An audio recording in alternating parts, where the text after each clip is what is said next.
Ciarera kibungo gia utoro wawe unde kumania na ibitiari ya kuthukangia mwana wa mwari wa miaka 7 KIWENDO Godfrey Mutembei abonokete nyume ya koti kuga gute UKUJI wa kwigana gwatikanite wa kuonania ati naruthire unyamu uyu. Samuel Gaishima gatariri. Mutembei, Musheke and Karanja. Intugo ya gikeno kinene kiri Godfrey Mutembei nyuma ya kubitua ikibungo kya maisha kira ikyo yetuyagirwa baraba watikanaga na mabiti ya KWINYANGIA KIWENDO twana turathutakore ukinyithia miaka 12.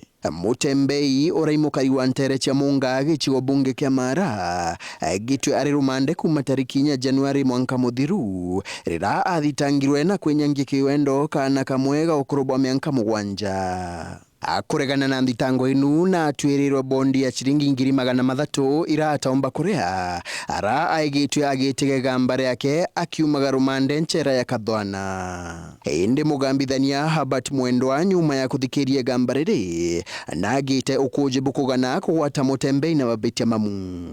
PW1 clearly stated that Mutembei did not insert his fingers, neither did he assault her sexually.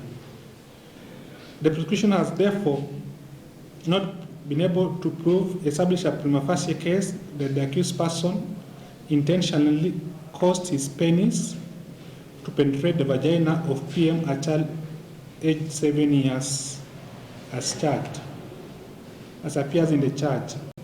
Nyuma ya ukandana na gambariri wa kube miankaji inarekeretwe ikoti ino ya chuka uchokera uturo bwake bowithire.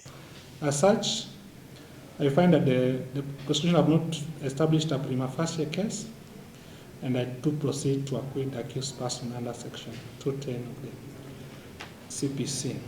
Enkiripotera Weru TV kuma koti ya chuka mbita wa Samuel Gaishima.